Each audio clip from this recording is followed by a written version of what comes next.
Welcome to the SUTV Sports Show. I'm Connor Sanders. And I'm Rebecca Cardenas. Last weekend, the NBA All-Star break was in full swing as stars from around the league gathered into the United Center in Chicago. Buddy Hield lit up the three-point contest. Aaron Gordon and Derrick Jones Jr. put on a dunk contest for the ages. And the All-Star game adopted the Elam ending that's used during the basketball tournament in the summer. Becca, what was your favorite part of All-Star Weekend? I'd have to say my favorite part of it was the tributes to Kobe and Gianna. I think they did a great job of honoring them and making sure that the league did everything they could to remember them forever. And I think that was really special. Yeah, I thought that Common's tribute at the start was really well done. I'm a big poetry fan, so I really liked what he had to say. And Chance the Rapper did a great job of remembering him at halftime. It's one of those celebrity deaths that I think is just going to stay with us for so long. But I just think that the All-Star Weekend, the NBA, unlike any other league, can really just does it right. It feels like a big celebration of all things basketball, because you'll be watching like the Rising Stars game or the skills competition, and in the background you see like Scottie Pippen and Bill Russell, So there's this legacy that surrounds the NBA that I feel like they lean into really well, especially during All-Star Weekend. Yeah, and I think, that's a huge thanks to Adam Silver, the commissioner. Yeah. He does a great job of listening to fans, listening to the players, listening to the league. I think it's awesome. Yeah, and you look at the other leagues around America right now, like baseball has this big cheating scandal. Having a commissioner like Adam Silver just is so invaluable. But Becca, I have to ask you, did you think Aaron Gordon got robbed in the dunk contest? I do think he got robbed, actually. I think he had some amazing dunks, like the dunk over Taco Fall. Yeah. That was insane. I couldn't imagine myself ever jumping that high. But I would say he got robbed, although I don't really appreciate how he responded and reacted to losing. Yeah, I mean, he got robbed a few years ago too, and he feels like he got robbed again. He's like, I'm not going to be in the dunk contest anymore. It's like, Aaron Gordon, chill. It's the dunk contest. Yeah. Nobody cares. You got robbed. It sucks. But I thought that the dunk he did, where he threw it off the side of the backboard, caught it, did the 360, and still somehow windmilled it in, that was a very impressive dunk. That was very impressive indeed. It looked like he reached back for that ball like Odell Beckham Jr. did against the Cowboys a few seasons ago. And, just a super stud, a crazy athlete. Yeah, unreal. It stinks we're not going to be seeing him in the dunk contest anymore because of what happened with the judges. But now coming down to the home stretch, it's great that the players get this break, the chance to really kind of let their hair down. The NBA does such a great job of putting the players in places where they can see them and be themselves. Like after the Taco Fall dunk, the camera pans over and it's like Rudy Gobert, Giannis, Donovan Mitchell, like everybody is just standing there celebrating. It's just so much fun to watch. Yeah, and I think, especially All-Star Weekend, these guys are so used to competing against each other all season. And you really see good relationships during the All-Star break. Like, it doesn't matter that we just competed a week ago. Right now we're on the same team, and I think that's super fun. That's where super teams are built, you know? All right. With the NCAA beginning to adjust its rules to avoid an eventual collapse, academic faculty at some schools are calling for the shutdown of athletic programs altogether. Faculty at Eastern Washington University submitted a proposal to their Board of Trustees to eliminate the school's athletic department, claiming the move would save between $12 and $14 million each year. The report also says that the athletic department has, quote, no positive impact on our student enrollment, retention, or recruitment.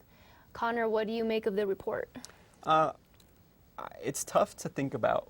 It almost hurt my feelings because I love sports, I love athletics, but when you hear those numbers, you hear figures like 12 million, 14 million, you have to stop and at least think about it for a second. You have to confront those kinds of savings, Right, I agree. It's totally hard, especially us who think the world revolves around sports sometimes. And I think it's just tough for people to even think about just getting rid of their athletic department altogether.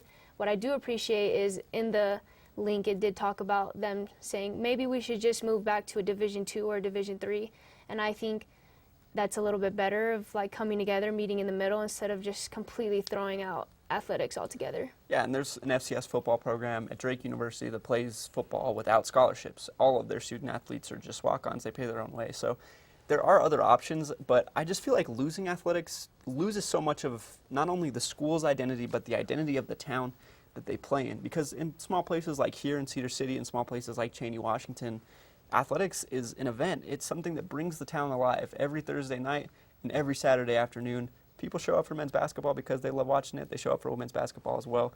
So it impacts so much more than just the financial side of things, you know? Right. It really does bring members of the community together, especially like you said, over the weekend. If they don't have plans, you know, they would want to come in and watch the men's sports, the women's sports, and just see how they're competing.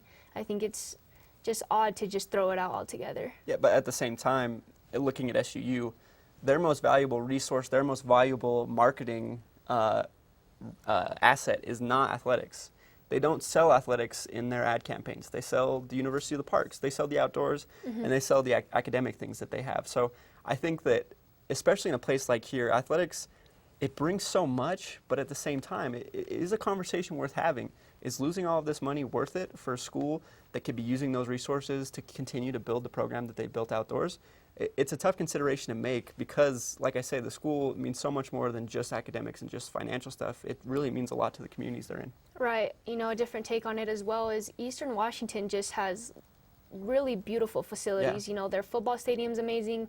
Their basketball court is great from what I've seen. I've played there, and I think they just have a really beautiful school, and it looks like a Division I school, so it'd be sad for them to take a step backwards or just get rid of it altogether, in my opinion. Yeah, I think that getting rid of it altogether is just a huge mistake, but it just really does make you think, you know, because athletics means so much to us. Like, it means a lot to some players that don't really get a chance to go to school, you know. They Right. get their chance through athletics, so. I guess we'll see what happens. Yeah. Coming up after the break, we'll show you a part 3 of our soccer feature. And we'll talk about SU football starting up their spring practices. Stay tuned. Here's your check.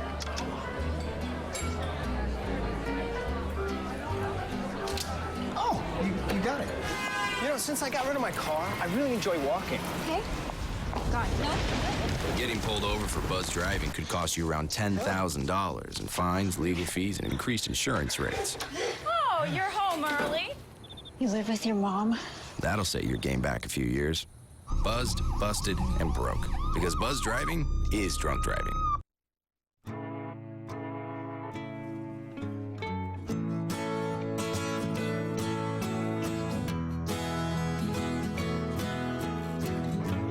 Wake the sun, tell him that I've begun to dream of things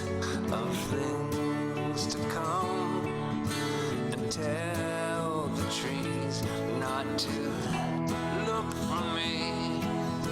I'm going to find some peace of mind.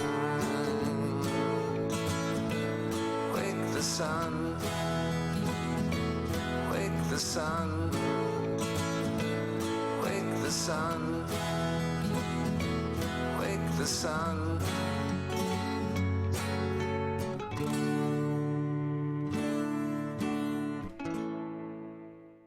I'm a teacher. Let me tell you what I make. I make learning a privilege, not a chore, and frustration a tool, not an obstacle. I make working hard seem easy and giving up impossible. I make an old subject feel like a fresh thought and unconventional methods common. I'm a teacher. I make more.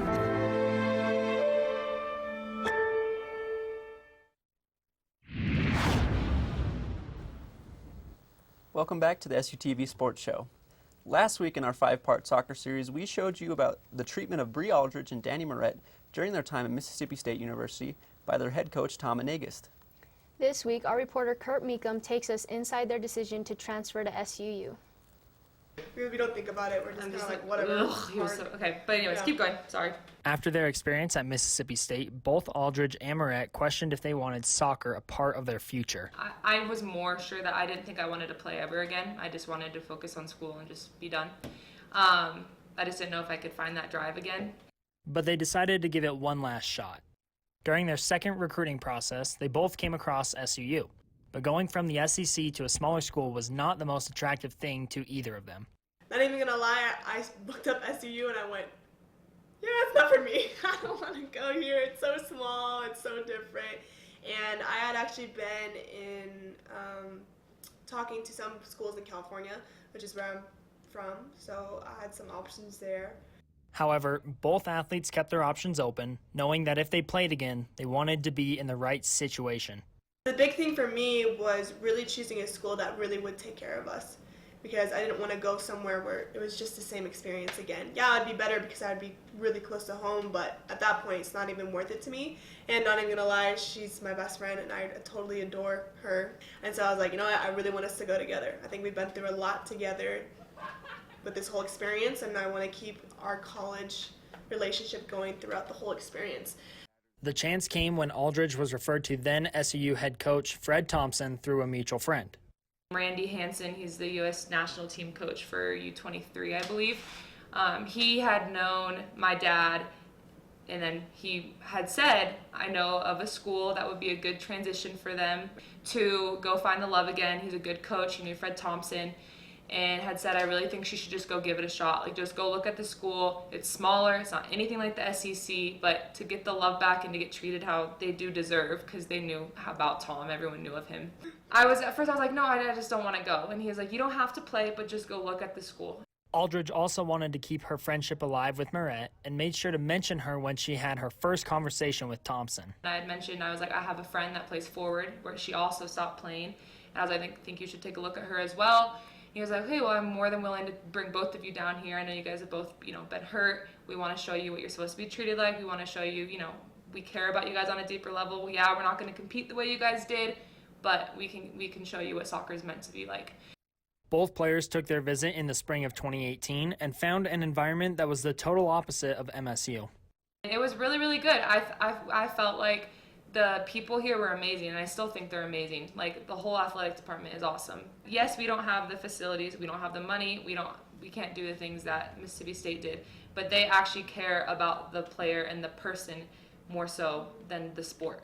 And so that's what really caught my attention, and they were just willing to really invest in us and try to show us and get us the love back again. And they even found a connection with Thompson that they never had with Nagist. He's just so easygoing, and it was so easy to just flow with him and kind of be goofy and laugh, and they really showed us a good time here. And then we met the girls and we talked to them about our horrible experience, and they were just so open with how they were and really took us in. And they basically told us that this was a family environment, and we were just looking for some place that, we wouldn't have to compete like we used to, because we were totally mentally just drained. And somewhere we could just go in and honestly have an easy time playing soccer while getting our education paid for. Both players even met SUU athletic director Debbie Korm, who helped solidify their decision. Coming here and meeting the athletic director, Debbie, really sold me on the experience, because she personally told each of us when Fred was not in the room that she would take care of us and have our best interests at heart. And so that's when I decided to commit here. Yeah, it's always so tough when, student athletes don't find the situation that they want to be in. They have to make the decision to transfer, come somewhere new. Can you maybe talk about just what it's like for student athletes that aren't feeling happy where they are? Yeah, I think they mostly feel scared. They don't know what's on the other side. Yeah. The saying, the grass isn't always greener on the other side. So it's like, should I make this jump? I'm not happy here. And I think most of them think, yeah, I might as well. This is not going to change where I'm at.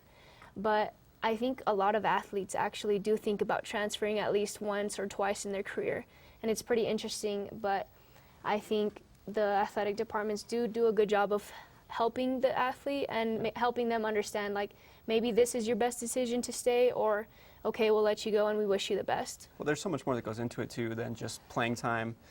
Coaches can be tough. Being away from home, it's a complicated thing. Right. It feels like football season is forever away, but excitement for the 2020 season has already begun. My co-anchor Connor took an inside look at the next season's squad. With signing day wrapped up and spring football on the horizon, we had a chance to sit down with head coach Demario Warren to talk about the future of SUU football. Our guys are competing, and they're competing at everything. They're competing at different times of the day, and they're getting in their mindset that they're just going to compete. And so it's going to be fun to put the pads on, and what we've been talking about all off-season is, can we have competitive trust where we're competing, but we understand that we're doing this to help us get better so we can win and fall and not trying to tear each other's heads off. Now, we want to be physical, we want to do all those things, but we want to compete and have a mutual respect for each other and be able to get a lot of things done in practice. And so it's been great to see this in the off-season, and so I'm just excited to see that and see how far we've come from fall practice to now. Spring practices will run from March 11th to April 16th. Practices are closed to the public with the exception of the annual spring scrimmage, which will be played on April 11th. The Thunderbirds also announced their 2020 schedule. The season will kick off on September 5th at home against Dixie State. We're excited that we got an opportunity to start this rivalry out in our house, to open the season up, and we're going to be counting on the community to come out here and give us a great crowd, because I know our guys are fired up, they'll be fired up, and it's going to be a great atmosphere. And we love rivalry games, and that's what you play college football for, those regional games that mean a lot. And so there's this Southern Utah, so I mean that's who we are, and that's what we're going to be fighting for when it kicks off on September 5th. While the 2020 season still feels very far away, it'll be on us before you know it. For SUTV, I'm Connor Sanders. Yeah, I was really happy to take that chance to talk to Coach Warren. Looking forward to the future of SU football. I had a tough season last year, finishing 3-9, and the season before finishing 1-10. It's been a tough little while here, but looking at next year's schedule, they start with Dixie State, who's going to Division I for the first time next season, and that's just going to be such a huge game. There's so much at stake in terms of recruiting, in terms of prospects that are considering both universities, but also just in terms of like sponsorships, like businesses that have the choice now between sponsoring SUU and Dixie State. They're getting a Division I sponsor either way. That's going to be such a huge game. I'm really interested to see how that plays out. Right. You know, just as important as those games are, it's the new staff coming in, the changes that are being made. You know, we mentioned the offensive coordinator being let go, defensive coordinator, SU's leading tackle, Alex Sims. And then the quarterback, obviously, he decided to transfer for his grad school, Chris Helpig. So what do you think of all that? I mean, moving on from those guys, it feels tough. It feels like you're losing a lot of production. But as you well know, athletics is so much more than just the numbers you produce. You know, it's so much more than just who's your leading tackler, who's your guy that throws for the most yards. I think this is a chance to give SU a fresh start. Clean out that locker room, clean out all that toxicity from 2 years of losing. Let's just start anew, get these new faces in. But replacing your offensive and defensive coordinator in the same offseason is a huge ask. But I think DeMario Warren is well equipped enough, smart enough, young enough, hardworking enough to make that transition happen. But I still think it's going to be a tough year. You don't just snap your fingers and replace guys like Alex Sims and Chris Helbig. Right. But if there's more camaraderie in the team, if they really feel more united, I think that they'll have a better chance of being more successful. Yeah, and, you know, they did decide to leave SUU, but I think the talent that's there, who knows, maybe the next guy up really wants that spot. Yeah. And it's going to make him, you know, make the other players on the team more competitive. Like, practices will be more competitive, they'll be more intense, and they'll do it for each other. I think a large part of it, of that, you know, the releases of all those people have to do with just they need a culture change. They need something different. Yeah, and I'm looking forward to next season. Creating that competition will make them viable and competing against this tough schedule that they have. They have to go to Utah State. They have to go to Sacramento State, who finished in the top 10. And then closing the season, they get to host Weber State. And then they have to go to Abilene Christian to end the season. Kind of weird to have a non-conference game after your conference play, but it's a chance for a lot of those redshirt guys that don't get to play during the season to kind of prove themselves at the end of the season. So that'll be interesting to see. Right. If anyone can do it, it's DeMario Warren. So Absolutely. After the break, we'll give you an inside look at SU basketball. Don't go anywhere.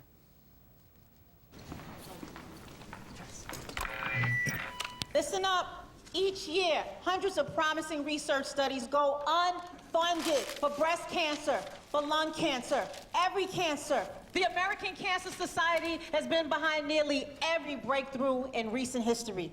But there's still more work to do. So let's make sure that no research is silenced. Let's make noise. Let's make noise. Yeah. And let's finish the fight. Okay, so we drowned the fire, stirred it, drowned it again, and now just feel if it's cold. Yeah. Cool.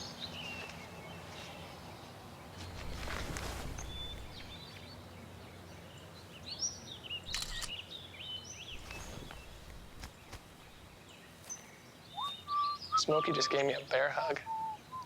I know. Already posted it. I'm hungry. I can't see the board. Good morning, class. Everyone ready to learn today? Of course they aren't ready. Across America, Health barriers keep millions of disadvantaged school children from learning. Children's Health Fund is working to remove those barriers. But to really change the odds for these kids, we need your help. To find out how you can give every child a chance to be healthy and ready to learn, visit childrenshealthfund.org today.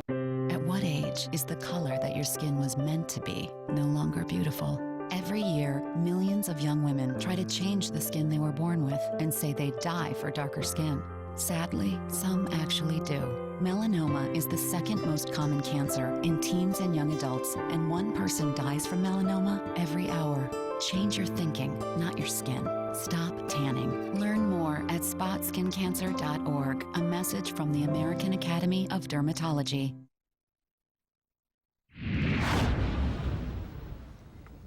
Welcome back to the SUTV Sports Show. SUU women's basketball is in the middle of one of their better seasons in recent memory, holding a 13-10 record after winning only 8 games last season. A big part of the turnaround has been the atmosphere inside the program itself. I've got an inside look inside the facilities around the America First Event Center and how they help make the team more successful at home. Hi, I'm Rebecca Cardenas, and I'm standing outside of the America First Event Center, home of Thunderbird basketball. Today I'm going to give you an inside look at the facilities where the athletes spend most of their days, as a special look at a women's locker room, the film room, and the AFEC. The America First Event Center originally opened in 1985. As of this year, both the men's and women's basketball teams have protected the home court. The men have an 8-4 record and the women have a 9-2 record. If you take a close look at the seats in the AFEC, they're actually supposed to represent fire. The seats closest to the floor are red, and the seats further up begin to change to orange, and you can actually see the shape of the flames. An interesting addition to the AFEC this year are its video boards. All scoreboards on the floor on top of the arena used to be plastic. Now video boards have replaced the scores table board as well as the boards above the seats, which is useful for highlights and recognizing sponsorships.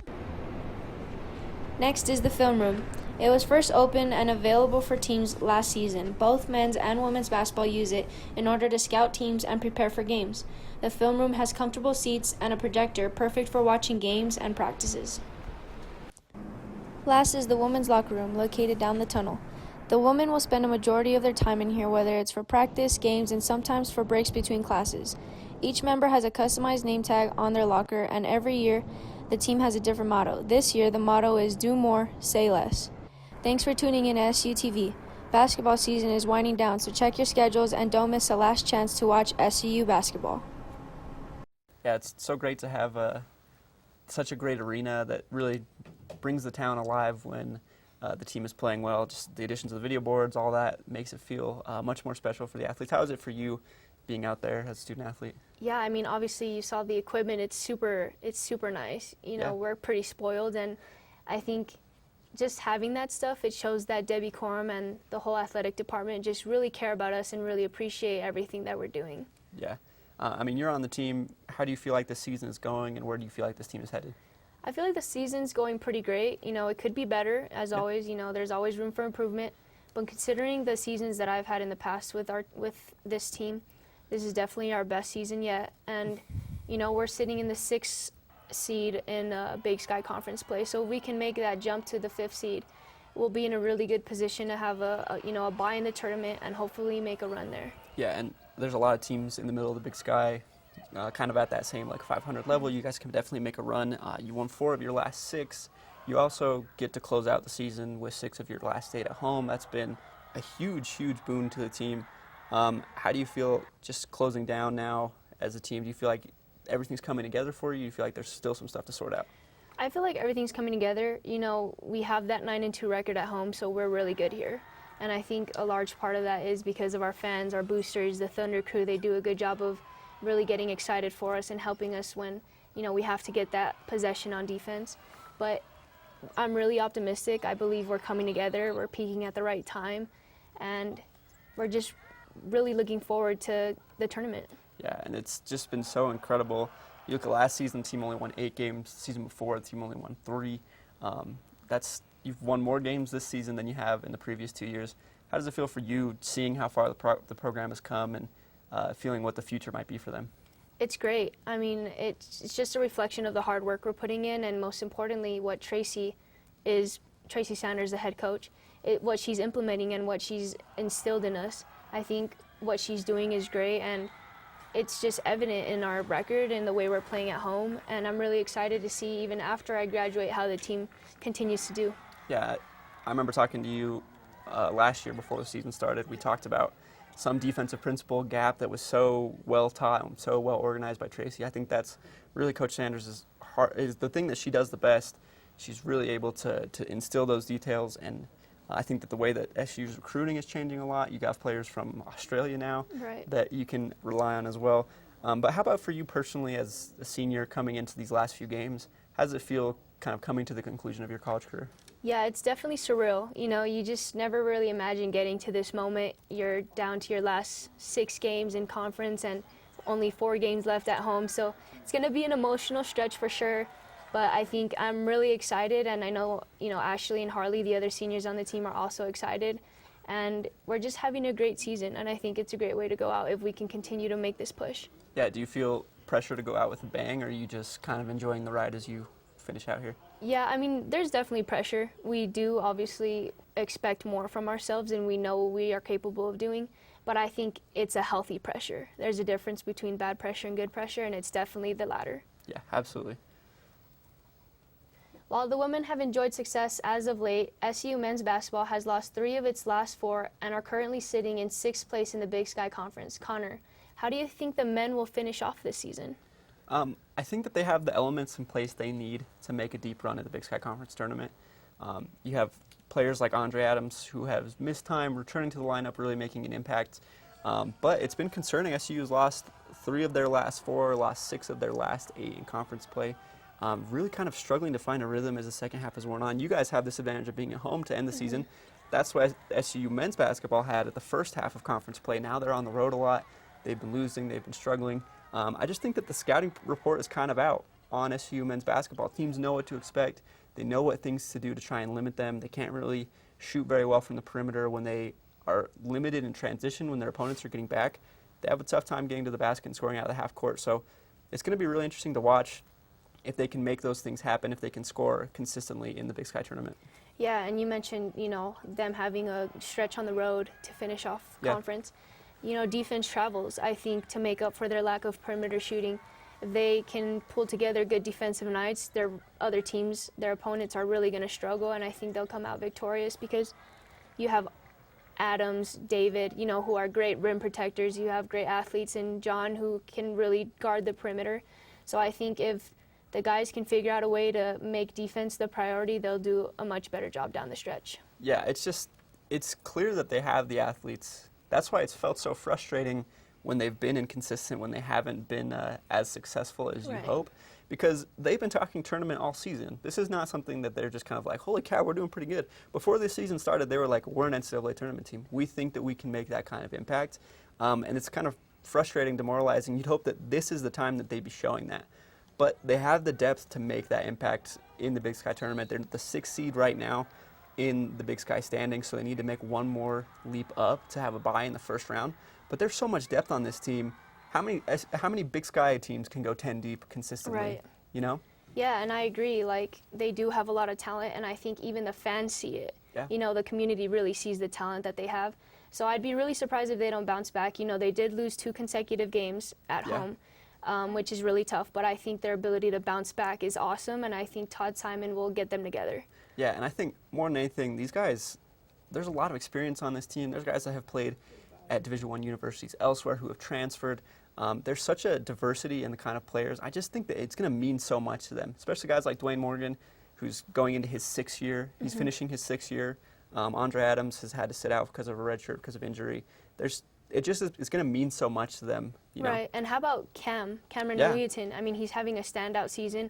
I did see one of your tweets saying if he makes a good push towards the end, he could possibly be selected for Big Sky All-Conference first team. So I think he really has to lead this team, and we'll see how they do, but I'm very optimistic. Yeah, absolutely. Well, that's all we have for you today. I'm Connor Sanders. And I'm Rebecca Cardenas. Be sure to tune in this Tuesday for our news show. And next Thursday will be our next episode of The Other Show. Have a great night.